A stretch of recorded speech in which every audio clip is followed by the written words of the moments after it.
capítulo 7. 1 Coríntios, capítulo 7. Vamos ficar de pé, por favor. Glória a Deus. Diz assim a palavra de Deus, a Bíblia: ora, quanto às coisas que me escrevestes, bom seria que o homem não tocasse em mulher, mas por causa da prostituição,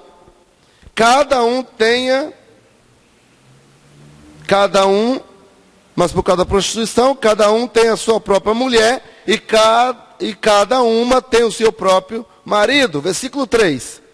O marido pague à mulher o que a devida benevolência, e da mesma sorte a mulher ao marido. A mulher não tem poder sobre o seu próprio corpo, mas tem-no o marido. E também, da mesma maneira, o marido não tem poder sobre o seu próprio corpo, mas tem-no a mulher. Não vos defraudeis um ao outro, senão por consentimento mútuo, por algum tempo, para vos aplicardes à oração, e depois ajuntai-vos outra vez, para que Satanás não vos tente pela incontinência. Digo, porém, isto como que por permissão, e não por mandamento, porque queria que todos os homens fossem como eu mesmo, mas cada um tem de Deus o seu próprio dom, um de uma maneira e outro de outra.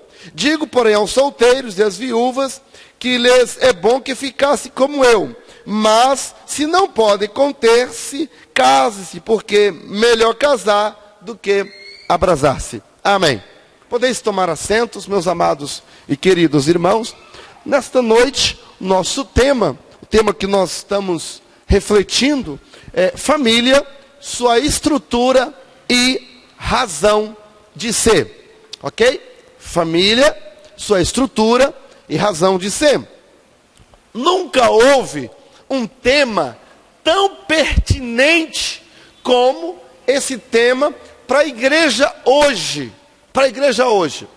Amados, em épocas, na geração, Tassiane, dos meus pais, na geração dos meus pais, pouquíssimas pessoas, sinceramente eu não me lembro de nenhum amigo meu de escola que não vivesse com os seus pais.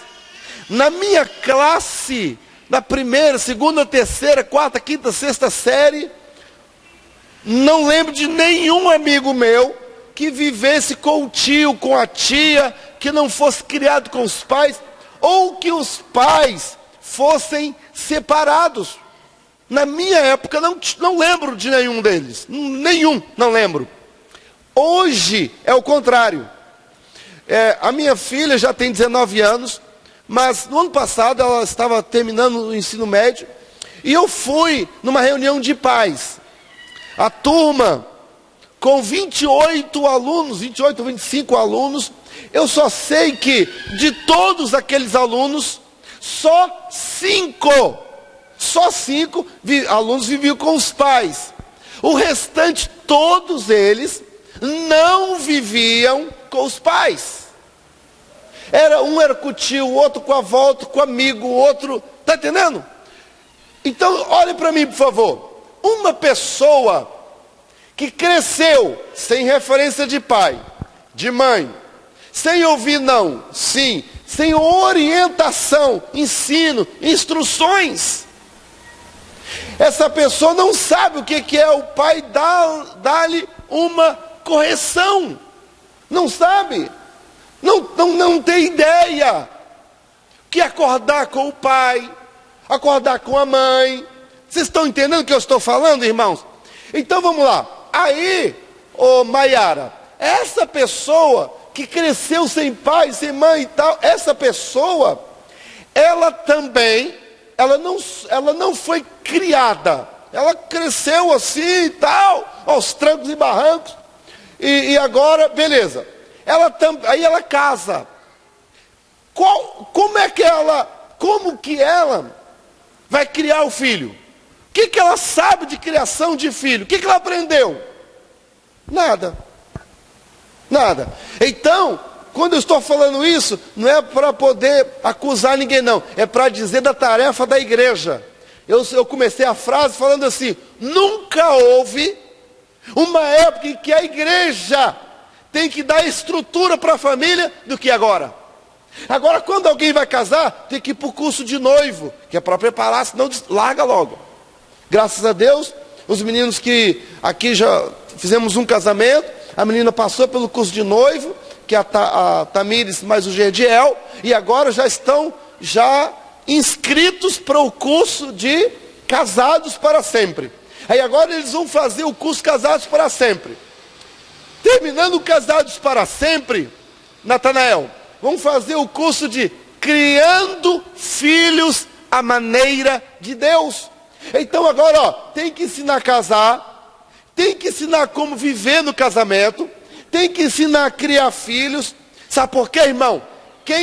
A pessoa, aqui escuta, a pessoa ela não tem culpa porque não teve pai. Ela não tem culpa porque foi criada pela avó. Você está entendendo? Ela não tem culpa porque ela vem do jeito que estava. E agora a igreja, note a responsabilidade pastoral, note a responsabilidade do povo do Senhor. A igreja vai dar estrutura a essa família. Igreja que não cuida de família é igreja que não tem futuro. Então, o nosso tema é um tema muito importante nesta noite. Eu conversei com a nossa irmã Risa e ela convocou todos os jovens para estarem aqui. Todos foram convocados. Alguns não vieram porque estão trabalhando, outros estão estudando, mas todos eles estão encorajados para estarem aqui. Os pais, avós, obreiros, né? Graças a Deus, nossos obreiros estão aqui. Os que não estão ocupados e por isso não, com razões de trabalho, não puderam vir. Escuta, esse é um dos temas mais importantes para a igreja. Era para faltar ninguém hoje à noite, porque é um tema muito, super, mega importante. Família, sua estrutura e razão de ser. Então vamos lá. Estamos no capítulo 7 de 1 Coríntios. Até agora, nós analisamos o fundamento da igreja, porque o capítulo 1 fala sobre isso. Depois o cuidado individual em construir sobre o fundamento da igreja, que o fundamento é Cristo, né? Fundamento é Cristo, através dos apóstolos. Depois fala sobre a mensagem que essa igreja tem que pregar, não é? Depois no capítulo 4 de Coríntios fala sobre os ministros, o dever dos obreiros. Nós já estudamos esse tema.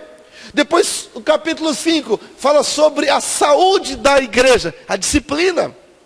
Hoje conversando com um pastor, ele estava falando assim: pastor, hoje em dia, não, o irmão não é pastor, ele fez seminário, ele é até um mecânico, mas ele fez seminário de teologia, ele é da Batista. Quando eu falei com ele de disciplina, ele falou assim: pastor, hoje está uma vergonha, as igrejas não disciplinam mais ninguém, as pessoas vivem pecado na igreja e tal. Isso, irmãos, está acabando com a igreja, mas nós estamos ensinando na nossa igreja a palavra de Deus, amém, irmãos? Você se sente feliz em ser uma igreja bíblica, uma igreja que ensina a palavra, amém? Então a saúde da igreja tem a ver com a disciplina. Depois falamos sobre o julgamento dos anjos, o julgamento na igreja, que é normal, os obreiros, né? As pessoas que tenham maturidade, sabedoria, se há algum problema, essas pessoas sentam e executam o julgamento. Mas não podemos, é pecado, um irmão ir contra o outro, né? Na igreja, em juízo, diante de um juiz ímpio, é pecado isso, não é? Então, ok. Depois a Bíblia diz, e também nós estudamos sobre o relacionamento interpessoal, que é o capítulo 6, finalzinho do capítulo 6, fala o relacionamento entre os irmãos, que nós devemos suportar uns aos outros, que devemos até sofrer o dano, se for o caso. E se não tiver jeito, procuremos o pastor da igreja para resolver o problema entre nós, irmãos, para nos reconciliar e a coisa ficar acertada. Amém? Glória a Deus. Então hoje vamos estar no capítulo 7, sobre o casamento, os princípios para o casamento. 1 Coríntios capítulo 7, você está com a Bíblia aberta aí? Está com a Bíblia aberta? Está assim: quantas destas coisas, começa assim, ora, capítulo 1, hein? Coríntios capítulo 1. Eu estou tão feliz que esses jovens tão bonitos aqui com a gente, Deus abençoe vocês. 1 Coríntios capítulo 7, abra sua Bíblia aí para você acompanhar. Está escrito lá, versículo 1. Ora, quanto a estas coisas que me escrevestes, bom seria que o homem não tocasse em mulher. Não está escrito? Versículo 1. Então, Paulo está dizendo aqui, ora, quanto às coisas que me escrevestes. Quem é que escreveu para Paulo? Paulo, essa Coríntios é uma carta. Paulo está escrevendo essa carta para a igreja de Coríntios. Só que ele está falando, uai, mas quantas coisas que vocês me escreveram. Na verdade, quando você pega aqui, olha, capítulo 1 de Coríntios, e o versículo de número 11, está escrito assim, olha, porque a respeito de vós, irmãos meus, me foi comunicado pelos da família de Cloé. Então, Paulo está falando de uma pessoa lá da igreja que tinha também escrito uma carta para Paulo, e ele agora estava respondendo essa carta e dando instruções. Amém? Toninho, você que gosta da palavra? Essa carta é uma resposta, porque, irmã Jéssica Gomes, Paulo tinha recebido uma carta. Nessa carta, irmã Alessandra, estavam muitas reclamações, irmão Adilson. E aí, olha, está acontecendo isso, está acontecendo aquilo. E agora Paulo escreve de novo para eles, para Coríntios. Só que agora dando orientações. E aqui é orientação quanto ao casamento. Existe um pensador, ele até escreveu uma Bíblia. Escreveu uma Bíblia assim, escreveu notas de rodapé, né? A Bíblia, não foi ele, mas chamado John MacArthur. MacArthur, ele fala o seguinte, ele acredita, com base em 1 Coríntios capítulo 16 e versículo 17, que Estéfanas, Fortunato e Arcaico foi que escreveram para Paulo, falando da influência da cultura pagã e pecaminosa de Coríntios na igreja. Quer dizer, havia uma influência pecaminosa na cidade, na cultura, no povo, e o povo agora vinha para a igreja, trazia aquelas coisas erradas. Então, quais eram essas coisas? Prostituição, fornicação, imoralidade, homossexualismo, corrupção moral, muitas outras tolerâncias pecaminosas dentro da igreja, entre elas, pessoas que estavam pecando, vivendo em adultério dentro da igreja. Então, John MacArthur, ele acredita que foi esses camaradas aí. Porém, irmãos, o texto de 1 Coríntios não parece assegurar isso. Por quê? Com o versículo que nós lemos, fala que foi quem? Foi o pessoal da família de Cloé. E não esses três camaradas aí. E não Fortunato, Estéfanes e Arcaico. Ok? Não eram esses três homens. Se você for ver lá, não é bem isso. Agora vamos lá. E sim a família de Cloé, que comunicou lá. 1 Coríntios 1:11 fala que a família de Cloé comunicou a Paulo através de uma carta, que tinha filhos abusando da sua madrasta, Coríntios 5:1. Os que se prostituíam, Coríntios 7:1. Os que negavam sexo ao cônjuge, Coríntios 7:5. Os que viviam abrasando-se por não serem casados. Vou explicar o que é abrasar. Os que queriam separar por motivos banais. Os que tinham cônjuge não crentes. Os dilemas do divórcio. As coisas sobre solteiros, viúvos. Então, Cloé comunica tudo isso para Paulo em carta, e Paulo então vai tratar. Paulo diz assim, quanto às coisas que me escrevestes, 1 Coríntios 7:1. Bom seria se o homem não tocasse mulher. Paulo fala isso. Paulo aqui, quando ele fala bom seria, Paulo não está menosprezando o casamento. Trata-se de um eufemismo. Agora o irmão Hércules que gostou. Eufemismo judaico. Paulo apenas está dizendo que diante da lista das coisas pecaminosas apresentadas, aquelas que eu falei, é melhor ficar solteiro sem pecar, do que casar e ficar pecando. Entende? É por isso que Paulo fala. Aí o irmão Hércules, irmão Marmon, que é muito curioso, ele fala assim, pastor, esse negócio de eufemismo, o que é isso? Eufemismo é uma figura de linguagem na língua portuguesa que tem o objetivo de suavizar uma palavra ou expressão, uma expressão rude. Por exemplo, se eu vou chegar e vou falar assim, rapaz, fulano morreu. Então é muito duro falar assim, né? Aí eu vou falar a mesma coisa, só que numa linguagem mais coisa. Fala assim, rapaz, fulano, o que tem ele? Vestiu paletó de madeira. Então, quando todo mundo vai entender que a pessoa faleceu. Só que foi numa outra forma. Então, qual é o nome disso? Eufemismo. Então, suavizar aquela coisa que seria muito rude, muito dura, tá? Então, Paulo, quando ele está falando assim, bom seria que o homem não tocasse mulher, ele não está proibindo o casamento. Ele só está falando assim, gente, diante de tantas coisas pecadoras que esse pessoal casado está fazendo, era melhor ficar solteiro do que ficar pecando. Compreende agora? Não é? Aí tem uns que pegam esse texto aqui e falam assim, que o pastor não pode casar, que o sacerdote não pode casar, tem que ficar solteiro e tal. Entendeu? Tem igrejas por aí, igreja não, né? Seita, que defende que o celibato, defende o celibato, dizendo que o obreiro que não pode casar, não pode casar. Irmão, veja bem, eu abro um parênteses aqui para explicar que Paulo, em momento nenhum, está defendendo o celibato para o obreiro. Em momento nenhum. Você está com a sua Bíblia aí aberta? Vamos lá. 1 Timóteo, palavras de Paulo, carta de Paulo a Timóteo, primeira carta de Paulo a Timóteo, cadê Timóteo? Primeira carta de Paulo a Timóteo, capítulo 3, a partir do versículo 1, vou ler, só para dizer que Paulo não está falando de celibato, senão Paulo estava entrando em contradição. Então vamos lá, diz assim, esta é uma palavra, 1 Timóteo, capítulo 3, e versículo 1. 1 Timóteo 3 e 1. Esta é uma palavra fiel. Se alguém deseja ou aspira ao episcopado, excelente obra deseja. Convém, pois, que o bispo, sacerdote, pastor, né? O bispo seja irrepreensível, marido de uma mulher, olha lá, se ele estivesse falando isso, agora não falaria isso aqui, ó. Marido de uma mulher, vigilante, sóbrio, honesto, hospitaleiro, apto a ensinar, não dado ao vinho, nem espancador, nem cobiçador, topa ganância, mas moderado, não contencioso, não avarento, que governe bem a sua própria casa, tendo seus filhos em sujeição com toda a modéstia. Versículo 5.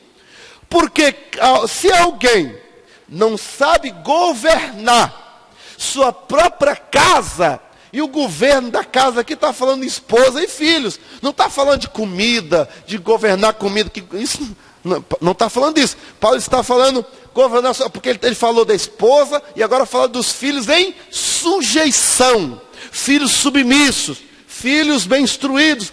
Então, para ter uma esposa, para ter filhos, a pessoa não pode estar com voto de celibato. Sim ou não?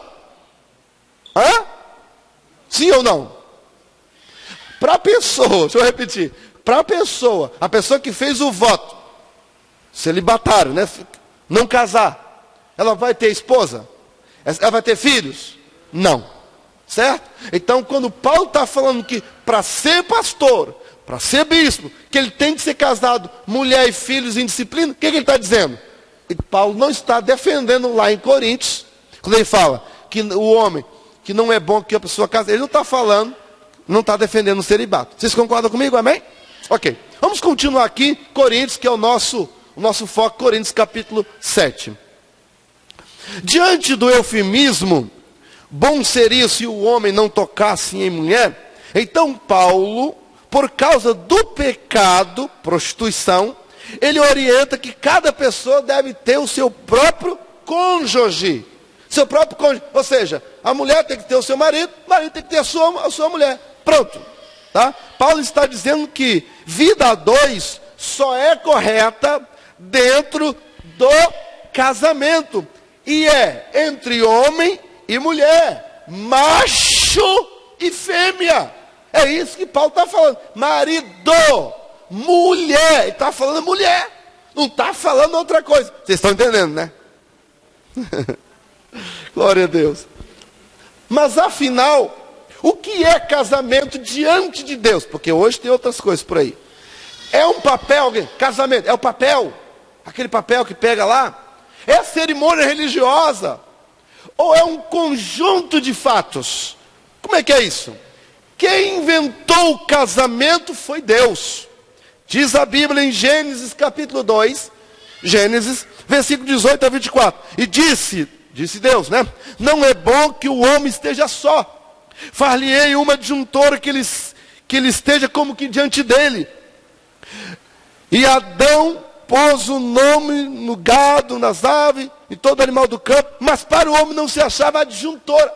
Adjunta, é junto dele. Não se achava adjuntora, que tivesse como que diante dele. Então o Senhor fez cair um sono pesado em Adão, e este adormeceu, e tomou uma das suas costelas, cerrou a carne no seu lugar. E da costela que o Senhor tomou de Adão, formou uma mulher, e trouxe a Adão.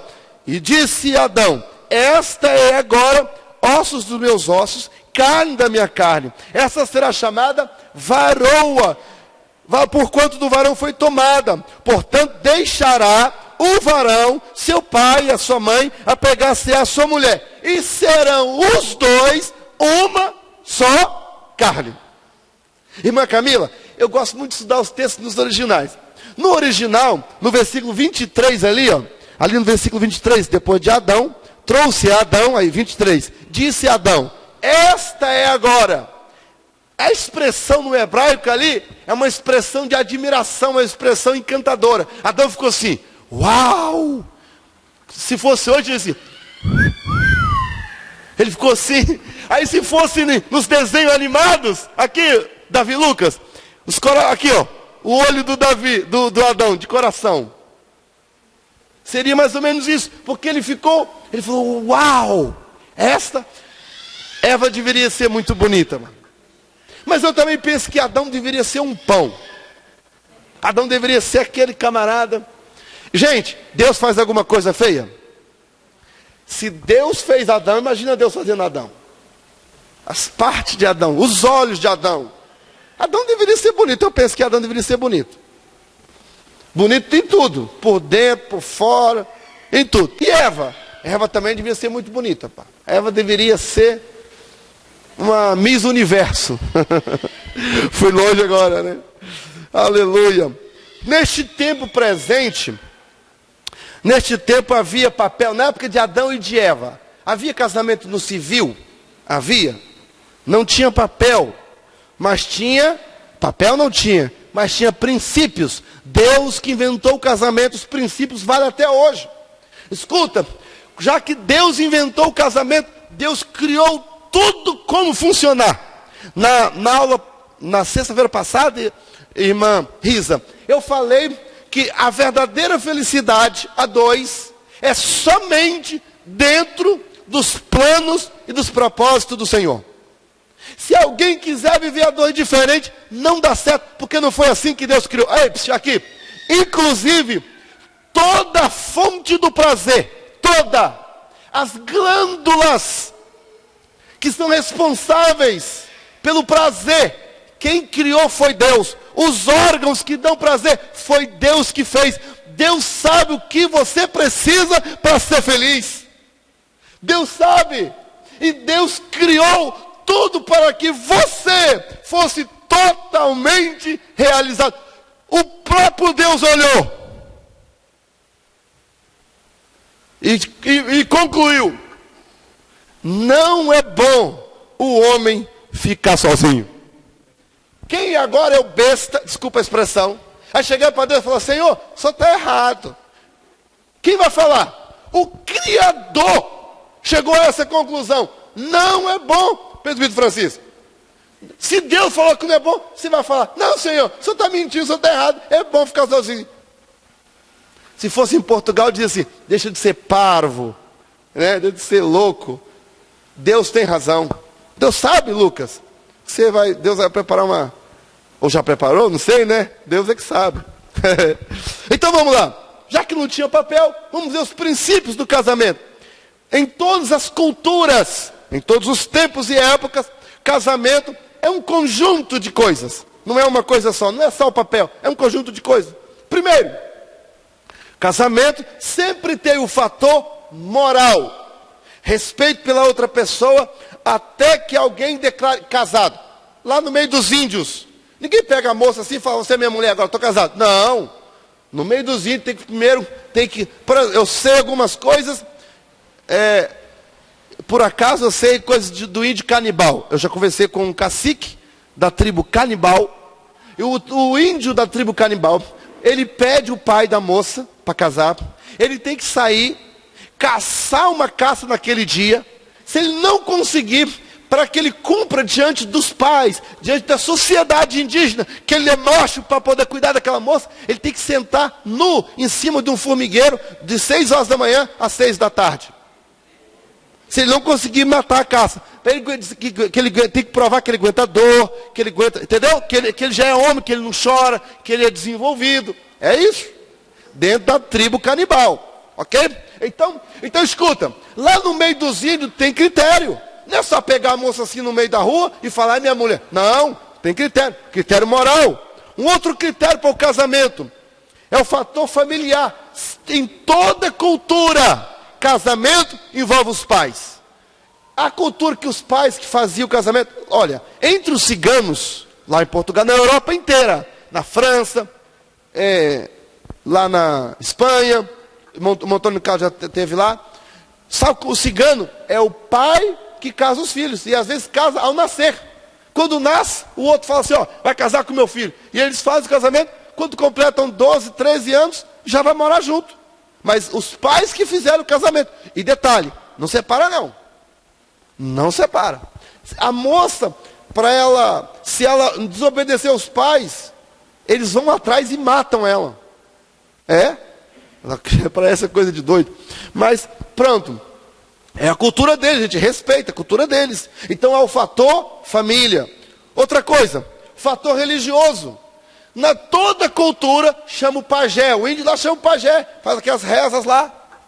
Antigamente a igreja católica, quando não tinha um papel, ela fazia o padre, fazia coisa. Então, em todas as culturas tem o fator religioso. Um outro fator ainda, o fator formal.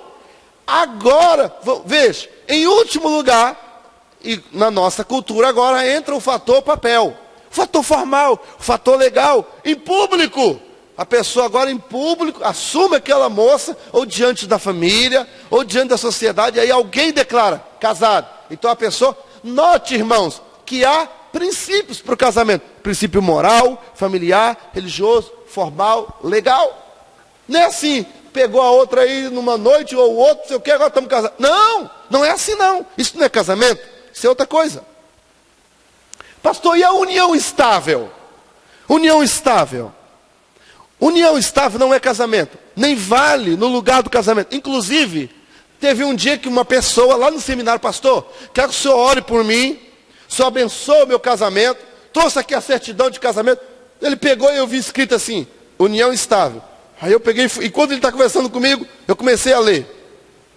Estou lendo. Está escrito assim com letras garrafais embaixo. Não vale como casamento. Na certidão de união estável estava escrito, não vale como casamento. Pastor, alguém aqui, não sei se alguém já estudou, quando e por que teve a união estável? Vou explicar aos irmãos. Fator jurídico. É assim, o jovem vinha lá do interior, Afonso Cláudio, enfim, Colatina, vinha estudar aqui. Chegar aqui, o rapaz vai estudar, aluga o quê? Uma kitnet. Lá na faculdadezinha, jovenzinho, tal, se engraça com a mocinha. Começa a namorar. Só que a moça mora também numa outra kitnet. Aí então o namorado fala assim, quer saber de uma coisa? Você está pagando aluguel lá, eu também pagando. Vamos juntar, aí a gente mora junto, paga um aluguel só, divide a despesa, aí o outro. Gostei. Divide. Beleza. Aí, estão morando juntos e tal. Aí compra um guarda-roupa. Estão namorando, compra o guarda-roupa juntos. Aí, olha, está chovendo muito, tá, essa moto. Vamos vender essa moto, vamos comprar um carro. Os dois compram um carro junto. Aí a menina engravida, termina a faculdade, engravida. Aí eles vão morar numa outra casa. Aí compra móveis. Já tem carro, tem móveis, tem filho. Só que não casaram, viviam na faculdade, morando junto, Aí brigam, separam, batem no juiz. Aí chega lá ao juiz, e agora? Como que vai dividir esses bens? Não são casados? Não tem lei nenhuma que rege isso? Aí isso começou, esses problemas começaram a aumentar. Aí o juiz, já sei, vamos fazer um papel para regulamentar isso. Regulamentar o quê? As pessoas? Não, regulamentar os problemas da divisão dos bens. Aí fizeram então e aprovaram a tal da união estável, que não vale no lugar do casamento, que não é casamento, mas que é apenas um documento. Em caso de separação, a pessoa então, diante do juiz, o juiz sabe como resolver o problema dos bens. Entenderam? Foi por isso que foi criada a união estável. Não foi para ficar no lugar do casamento. Problemas com a união estável. Problemas, vamos lá, primeiro, número 1. Não altera o estado civil. A pessoa que vive em união estável, você pergunta para ela, se estado civil, ela fala, solteiro ou solteira. É assim, não altera o estado civil. Segundo problema, é feito sem critérios morais. Como é que uma pessoa vai morar junto? Via de regra, o cara sai para balada, chega lá, toma umas cachaçinhas e tal, e está com a moça. Aí os dois gostaram, valeu, aí o outro dia zap, quando me encontrar de novo, aí se encontra de novo, aí, ok, aí deu certo, aí depois falou, aí dá para dormir na sua casa hoje? Dorme lá. Aí depois, eu gostei, quer saber de uma coisa? Já tem uns 2 meses que eu vou na sua casa, você vem na minha, vamos juntar os panos? Vamos. É assim que o pai não sabe, a mãe não sabe, ninguém aprovou, ninguém permitiu nada.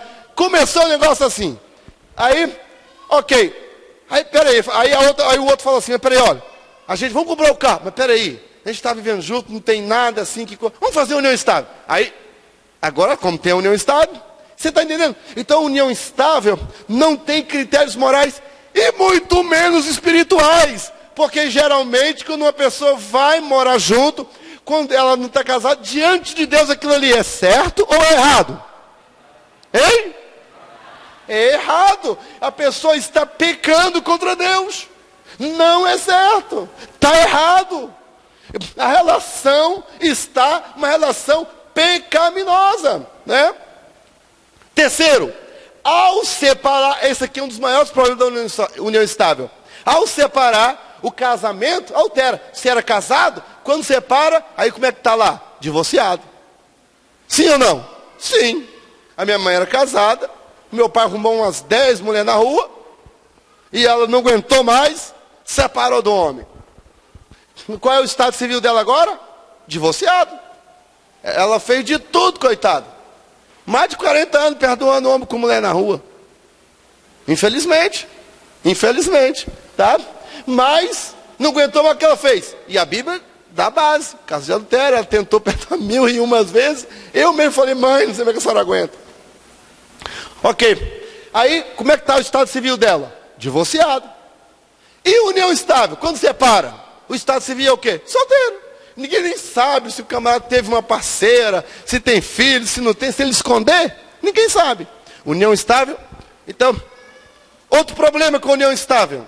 União estável viola os padrões bíblicos para o matrimônio. Deixará o seu pai e a sua mãe a pegar a sua mulher, e serão os dois uma só carne. União estável é só contrato de bens, não é uma só carne. Não tem a bênção de Deus em cima dessa situação. Foi uma coisa feita pelo homem, não foi feita por Deus. Então não estou dizendo que o casamento é o papel. O casamento é um conjunto de situações. O papel faz parte. É um dos critérios. Os irmãos estão entendendo? Amém? História do casamento no Brasil. O casamento civil no Brasil. A história do casamento civil no Brasil. O papel, o tal papel. Surgiu com a República. Com então o chefe do governo provisório, chamado Marechal Deodoro da Fonseca. Foi no dia 24 de janeiro de 1890, que o decreto número 181 entrou em vigor. Agora, 2019, em janeiro, dia 24 de janeiro, fez 129 anos que o casamento civil existe. Antes não era o casamento civil. O casamento era os pais, a sociedade e o ministro de culto religioso.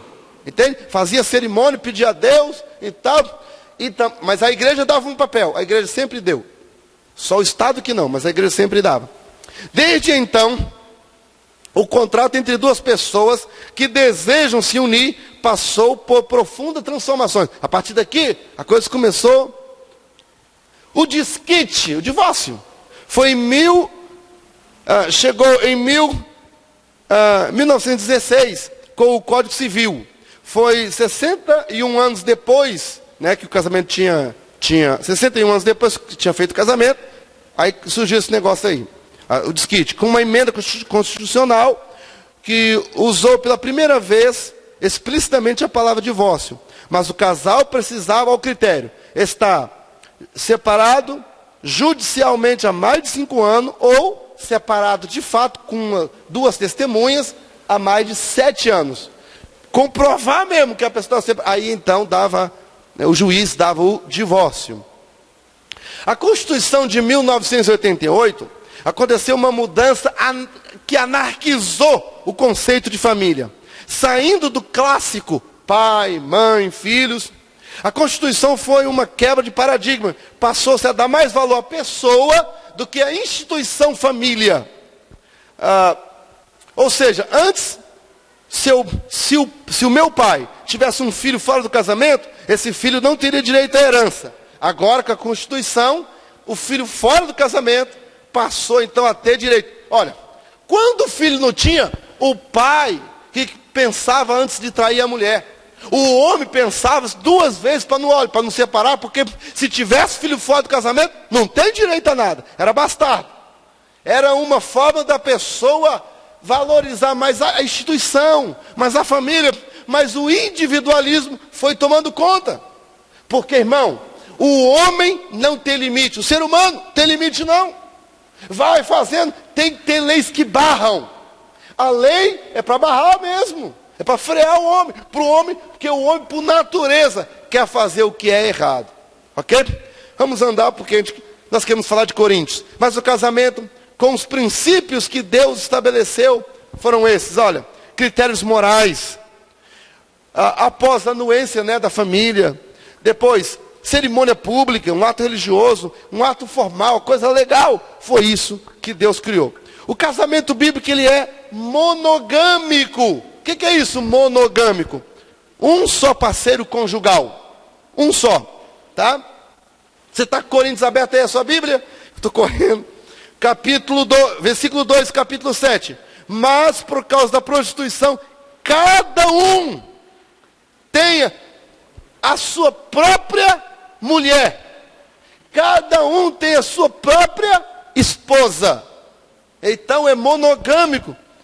Segunda coisa, é uma relação de parceria, de comunhão, de união. Versículo 3. O marido pague à mulher o que é devido, ou a devida benevolência. A palavra pague, no grego, é a palavra apodidoto, que significa dever, compromisso. Então o marido tem o compromisso. O marido tem o dever de dar à mulher o que é devido. O que é devido? Vamos lá. O marido paga à mulher devido à benevolência. E da mesma sorte, a mulher ao marido. É um compromisso.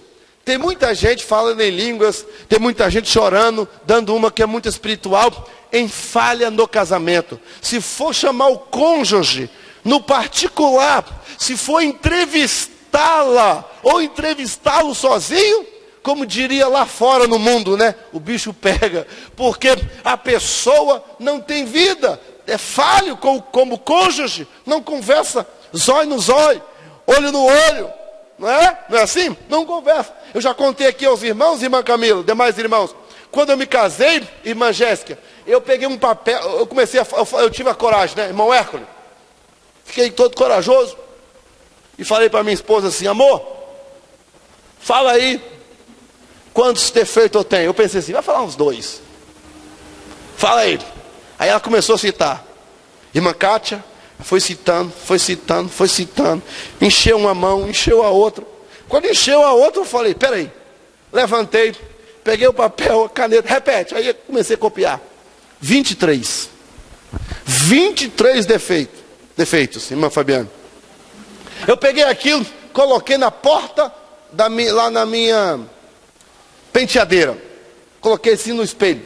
Todo dia que eu ia pentear o cabelo, quem me conhece sabe que eu sou, né, zeloso assim com o meu cabelo. Todo dia que eu ia coisar o meu cabelo, eu olhei aquela lista.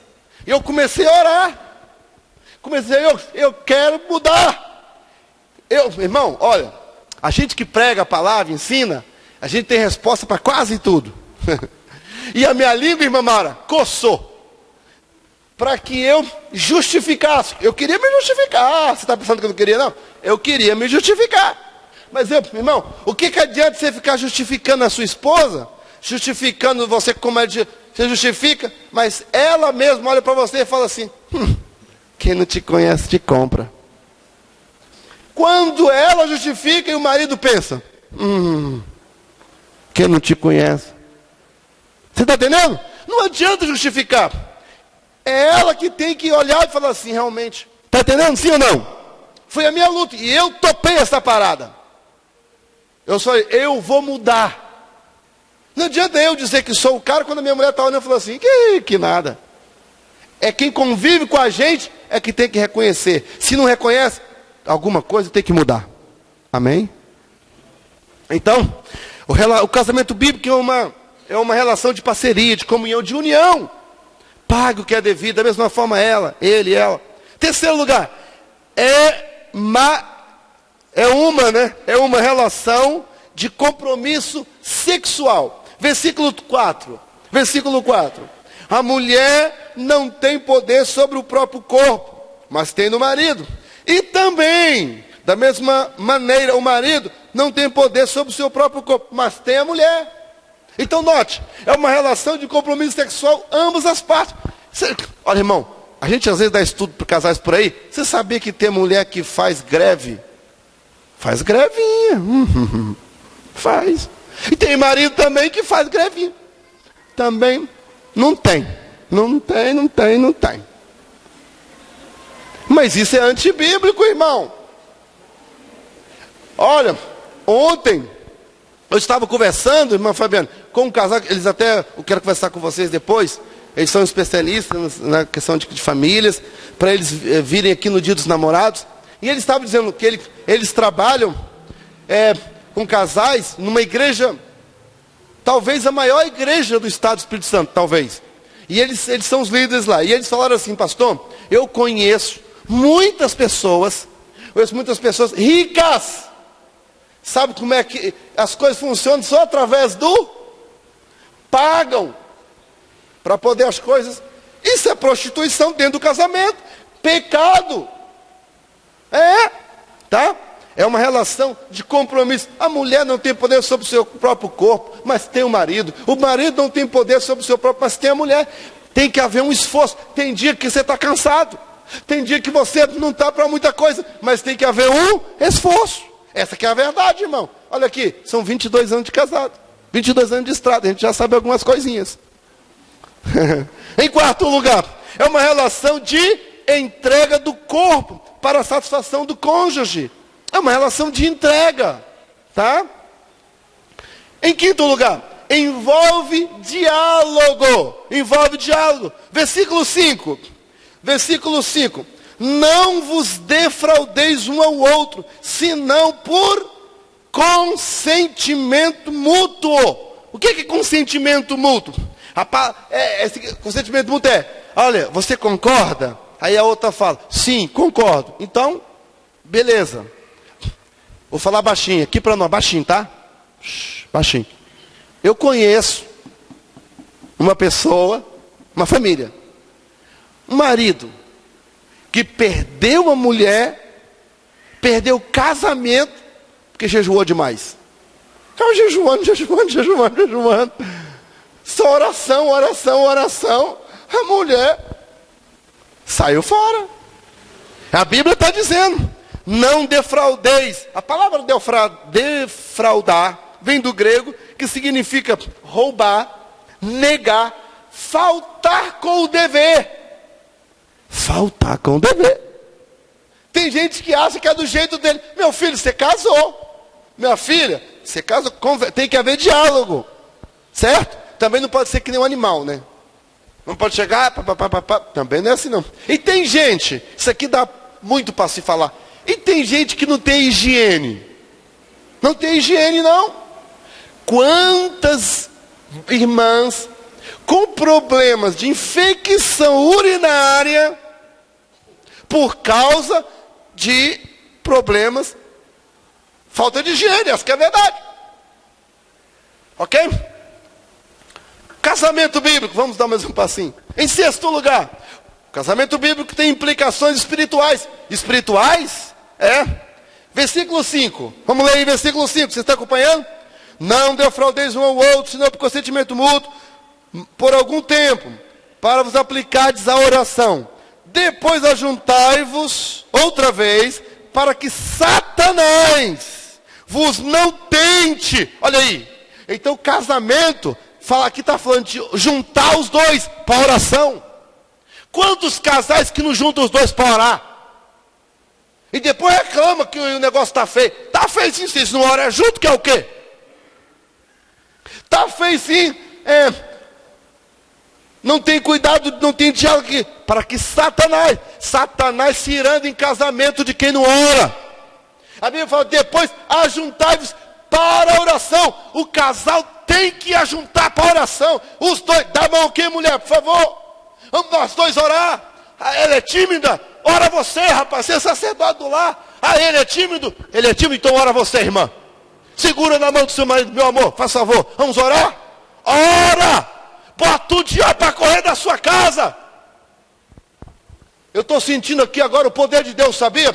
Estou sentindo a presença do Senhor nesse momento. Irmão, irmã, segura na mão do seu marido, os dois, juntem-se, orem na sua casa, deixe a glória de Deus descer na sua casa. Pastor, é que a minha esposa não é crente. Aí já é outra história. Pastor, meu marido não é crente. Aí já é outra história. Paulo vai falar sobre isso mais um bocadinho na frente. Está entendendo? Se o marido não é crente, é uma outra história. Belezinha? Ok? Você está entendendo? Ai meu Deus, tem que terminar. 7. Possui elementos humanos e também elementos divinos. Versículo 6. Versículo 6. Cadê? Versículo 6. Digo, porém, isso como por permissão e não por mandamento. Agora, note essas palavras: permissão e mandamento. Duas palavras. Casamento inclui permissão humana. Casamento inclui mandamento de Deus.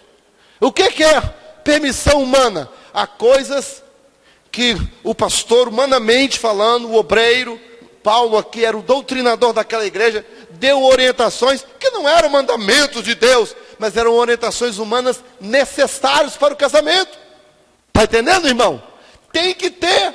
A Bíblia não tem tudo assim, tem coisas que para isso tem o pastor. A Bíblia tem tudo, sim senhor, mas o pastor, usando a Bíblia, vai usar dos recursos, das coisas do seu dia a dia que são humanas, que vai precisar de uma orientação. E tem coisa que é mandamento. Não tem jeito, é mandamento divino. Vocês estão entendendo? Amém? Amém. Olha, irmão, casamento deve se ater, normatizar, respeitar a cultura sem ferir os princípios divinos. Casamento é uma instituição norteadora para a sociedade. Sociedade que não casa é uma sociedade anárquica. Sociedade que quer viver bagunçado é uma sociedade sem princípios. Filhos que crescerão sem ordem serão bandidos amanhã. Serão pessoas sem lei. Serão crianças frustradas. Melhor, adultos, né? Serão adultos frustrados. Serão adultos sem limite. Serão adultos anárquicos. Serão adultos, sei lá. Mas quem cresce no seio da família, com o pai, com a mãe, são pessoas felizes.